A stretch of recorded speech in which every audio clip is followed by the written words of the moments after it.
La idea es conversar un poco, hacer algunas preguntas, no sé, comentar. Y para romper el hielo nomás, para que después surjan otras preguntas, quería partir con algo que no tienen, que es absolutamente trivial, digamos, pero que se tocan en las dos presentaciones, y que es esta cosa de tratar de impulsar el quehacer propio, digamos, ni siquiera el de la profesión, sino que el de lo que uno está haciendo cotidianamente, a través de esta como palabra genérica de investigación, ¿sí? Que aparentemente tiene para la arquitectura algún tipo de valor adicional al de la mera obra, digamos, ¿no? Entonces era eso, más que una pregunta, pedirle a los dos que si podíamos comentar un poco más respecto a esta relación entre hacer y pensar, entre investigar y luego volver a forzar la obra para empujarla un poco más allá, y ver qué es lo que resulta en eso, entendiendo que el quehacer de la escuela está muy, muy fuertemente centrado en eso, ¿no? En estar haciendo permanentemente y luego volver sobre la reflexión al papel y luego, no sé, volver sobre la obra, etc. Eso. No, por favor. Bueno, sobre esta relación entre la reflexión y la acción, yo creo que es una relación fundamental porque si no estaríamos repitiendo constantemente y estaríamos construyendo recetas. Entonces, como las condiciones, creo que vos lo dijiste con el tema de tu abuela, como las condiciones del contexto están cambiando permanentemente y cada vez son más cambiantes, uno tiene que tener como una cierta gimnasia o cierto entrenamiento en poder ir descubriendo una realidad que nunca va a ser la realidad que estudiamos el día anterior. Y esas herramientas de buscar en los bordes, en las fronteras de la realidad y del conocimiento, son herramientas que provienen de la investigación, de la creatividad, etc. Entonces, no solamente para la arquitectura, creo que para desarrollar cualquier disciplina es una herramienta imprescindible.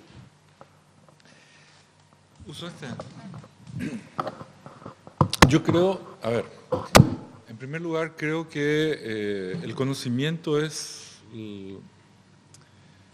el gran capital que tenemos.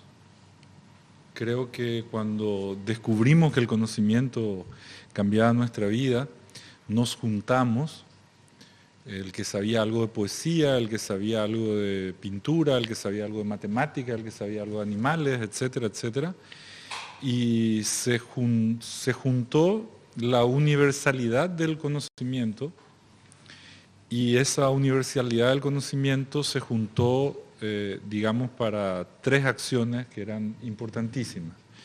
Una era poder preservar el conocimiento, porque si no se preservaba el conocimiento, si no se dejaba escrito, atestiguado, etcétera, etcétera, el conocimiento desaparecía, por lo cual esa era una función muy importante.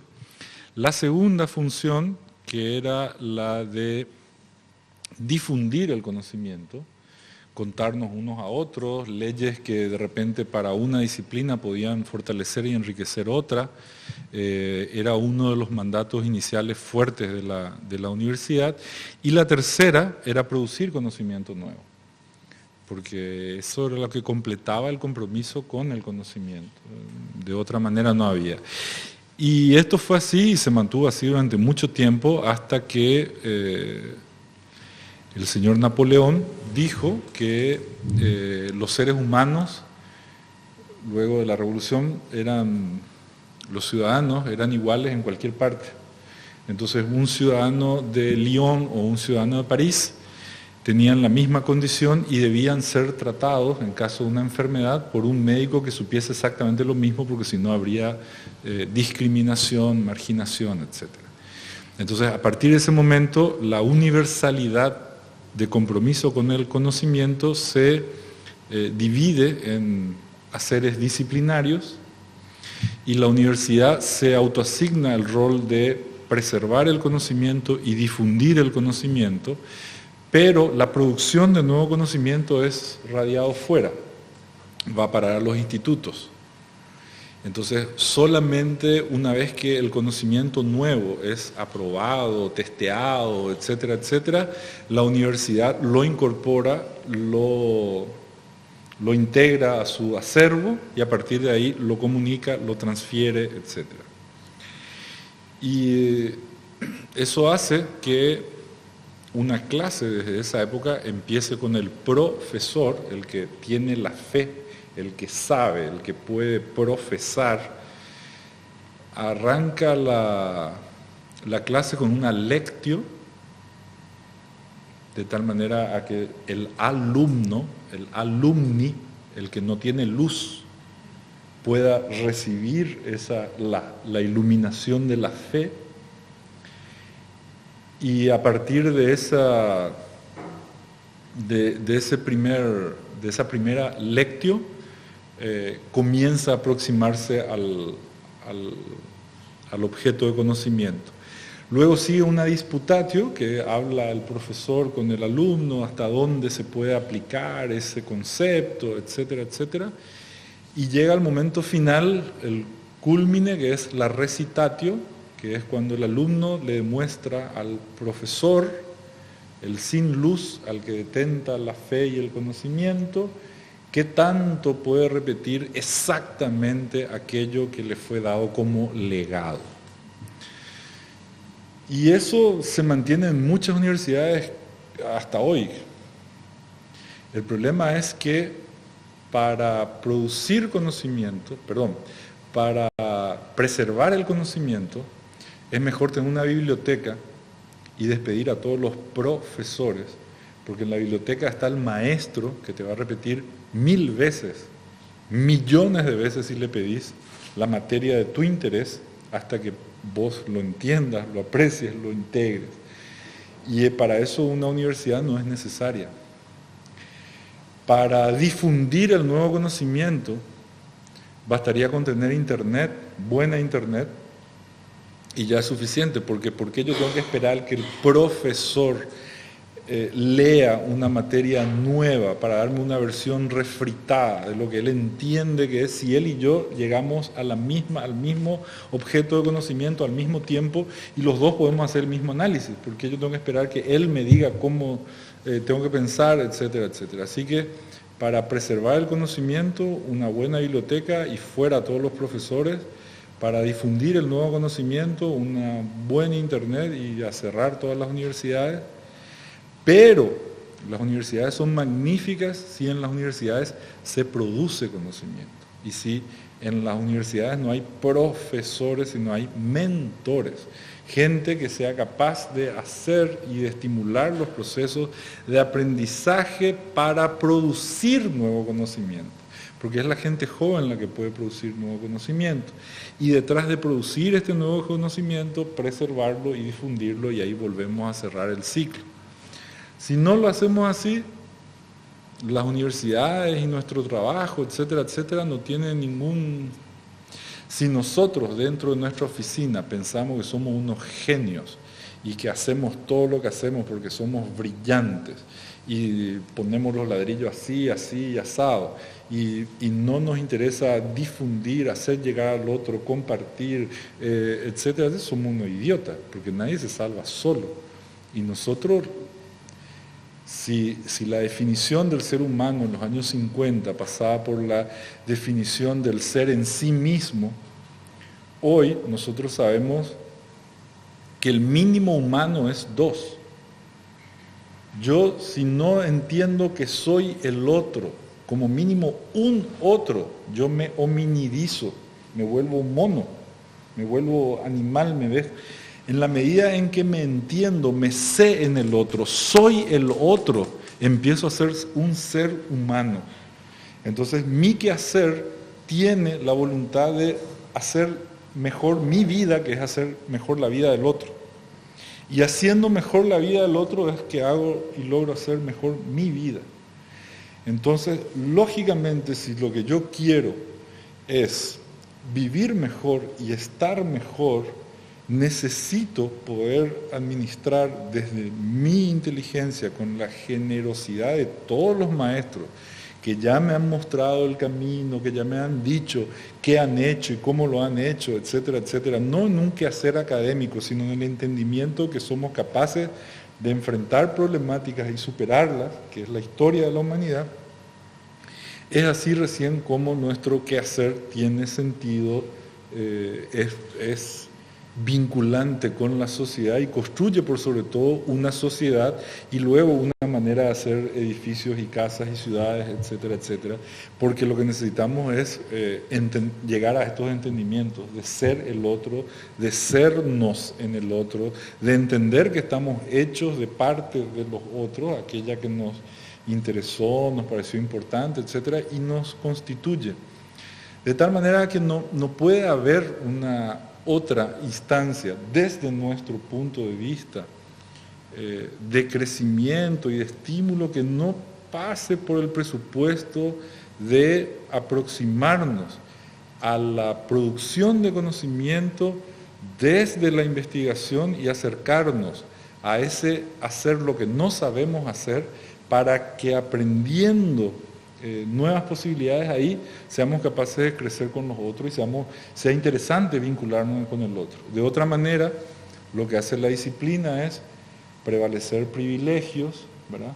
Esconder las recetas, autoafirmar mi condición estilística, mi seño particular, aquello que hace que yo sea evidentemente esta persona que ahora estilísticamente hace las cosas así o asado, etcétera, cosas que no tienen ningún sentido. Entonces, sí, hay que separar muy claramente lo que es la inteligencia a lo que es la instrucción. La inteligencia y la instrucción no necesariamente coinciden. La maravilla es que todos los seres humanos podemos tenemos la vocación y la posibilidad de ser inteligentes y de poder administrar nuestros recursos y nuestras ideas y de poder transformar a nosotros mismos y a nuestras sociedades. Por eso es que tenemos que construir sociedades algo inteligentes, porque nosotros no sabemos si ese chiquito que está ahí inhalando fana al lado de los autos es el que va a tener la respuesta, o aquel otro al que nos íbamos y le pegábamos antes porque era diferente, porque era medio raro y qué sé yo. Ser raro y ser diferente significa que va a pensar raro y va a pensar diferente, y detrás de pensar raro y ser diferente puede aparecer una respuesta que nosotros no fuimos capaces de ver porque no nos ubicamos en esa perspectiva, y detrás de eso ser capaces de proteger esa diferencia, salir al amparo solidario de la diferencia con el otro para desde ahí enriquecernos en conjunto. Entonces hoy en día el llamado a integrar sociedades y a aportar a las sociedades creo que es se lee mucho más fuerte que lo que era la universidad cuando yo entré, que era aprender una serie de saberes que eran competitivamente necesarios para ubicarme yo mejor en una carrera, se llamaba carrera, como si hubiese un estadio, un premio y un primer lugar al cual llegar y una distinción en mi quehacer para yo estar mejor y posicionarme de una manera que sea interesante e inteligente. Yo no puedo separar la vocación de investigación y del compromiso con la inteligencia de mi entendimiento de ser en el otro. Si no fuese así sería snob, sería estar buscando una diferenciación, un sesgo de diferenciación dentro de un mercado que consume formas de hacer arquitectura. Por eso les hablaba al comienzo que para mí era fundamental y era parte de mi trabajo y era muy interesante y considero un privilegio poder estar acá hablando con ustedes. Porque nadie se salva solo, porque nadie puede estar mejor solo o peor. sea, sé que no he contestado a tu pregunta. O cuál era la pregunta, pero creo que... No era una pregunta. De la charla de Inés me quedaba esta observación que tú hacías, que me comentaste en el aeropuerto ayer, que no pensabas que iban a llegar al número 27 de la revista.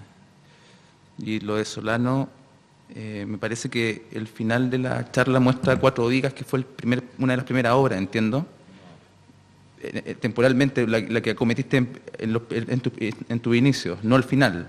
No, pero yo tenía, mi padre murió, yo tenía 36 años cuando hice 4 Vigas, 36, 37 años, ahora tengo 47, ejerzo ilegalmente la profesión desde los 17 años, ingresé a la facultad y empecé a trabajar, trabajé clandestinamente hasta los 23 y desde los 23, así que de 23 a 33 ya eran 10 años de ejercicio pleno de profesión, a 36 ya eran 13 y hacían casi 19 años que ya estaba trabajando así que no, era una obra en el medio.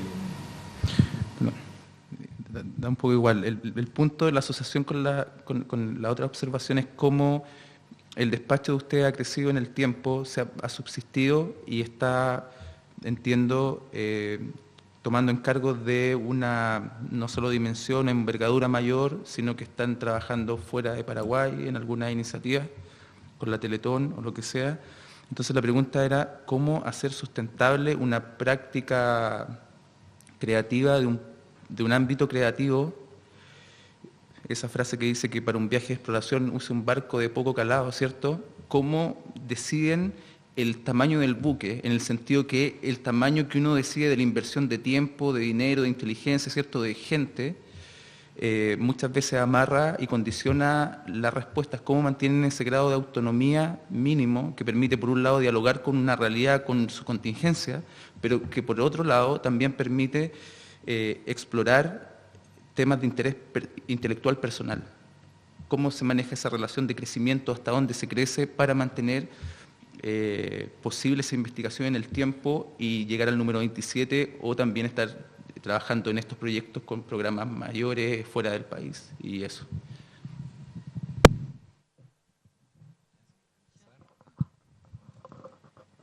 Bueno, a ver, ¿cómo llegamos al número 27? No sé todavía muy bien, pero hay algunos síntomas extraños, por ejemplo, que nos han invitado desde una escuela de negocios, desde un MBA que hay en Córdoba, para que explicáramos cómo funciona la empresa. Eso era peor que explicar lo que hacíamos. Porque hay todas unas estadísticas que los emprendimientos tienen una duración, en general duran un año, y si sobreviven a ese primer año, entonces tienen más expectativas para sobrevivir. Ya cuando llegan a los 3 años ya comienzan a estabilizarse, y bueno, nosotros estábamos hacía 6 años publicando 3060 y habíamos iniciado con esto en el 97, entonces era una cosa extraña y nos pedían algún tipo de explicaciones los administradores de empresas. Nosotros fuimos y medio que los dejamos un poco desconcertados por la forma en la que tomábamos las decisiones, porque, bueno, por ejemplo, esto de imprimir en medio de la crisis del corralito era algo absolutamente desquiciado.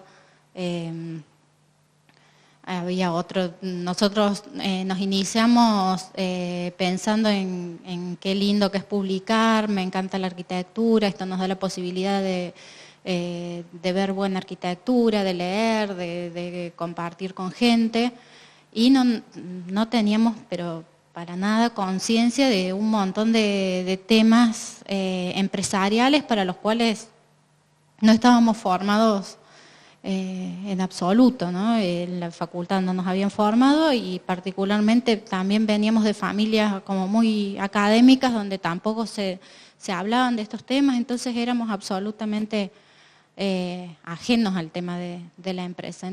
Y bueno, comenzamos golpeándonos contra la pared con un montón de situaciones a resolver.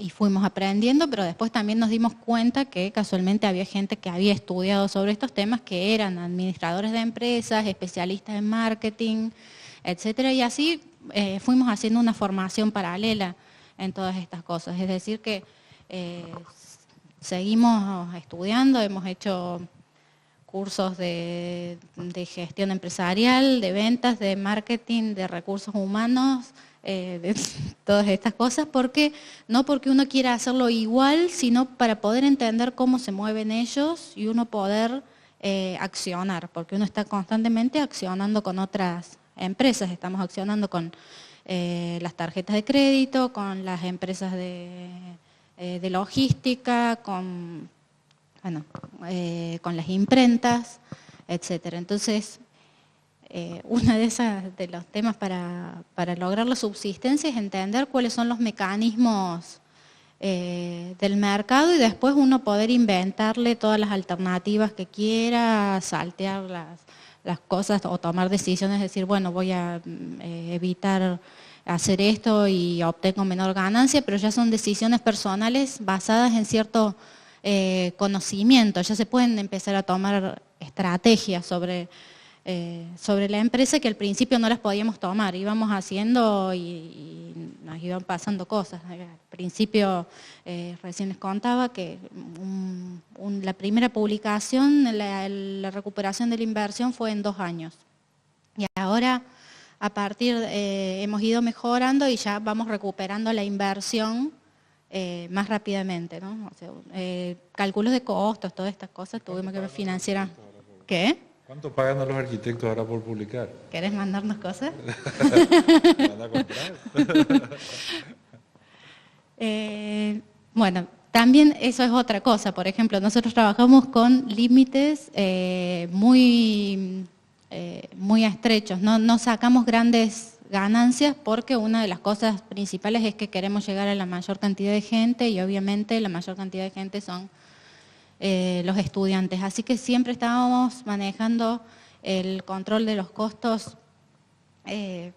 muy al límite. También eso aprendimos a hacerlo, como se hace un cómputo de costos en una cosa industrial, porque a lo mejor uno sabía hacer un cómputo de costos para una obra y tampoco, no sé si funciona tan así, pero aprendimos a hacer otro tipo de acciones. Y bueno, y así fuimos subsistiendo en el campo empresarial. Ese esfuerzo también nos da la posibilidad para poder seguir haciendo lo que nos gusta. Y eso es lo que está bueno, o sea, por eso vale la pena también ponerse a estudiar otras cosas, que yo, por ejemplo, me acuerdo cuando iba al colegio secundario, contabilidad me parecía una cosa horrible, era la peor materia y yo aprovechaba que teníamos esas hojas llenas de cuadraditos para ir haciendo dibujitos y no hacía los asientos que no explicaban y bueno, y volaba por encima. En cambio ahora entiendo lo que me estaban diciendo en el colegio secundario de contabilidad, entendí qué era lo que se estaba representando en eso, yo antes no tenía ningún concepto comercial. Y ahora entiendo cómo eso que se va registrando contablemente o que va apareciendo cuando uno va haciendo un flujo de caja, etcétera, puede impactar en los contenidos que elegimos, en el momento en que vamos a sacar un número, etcétera. Empiezo como a tener cierto control sobre esos mecanismos que creo que son ineludibles, pero que me hubiera gustado poderlos haber antes haber entendido de qué se trataba. Y bueno, entonces se va trabajando sobre sobre cada uno de los números, esto te va dando la oportunidad de continuar, ¿no? Y vas viendo que se va manteniendo la parte de la empresa y te da más posibilidades de seguir haciendo cosas, de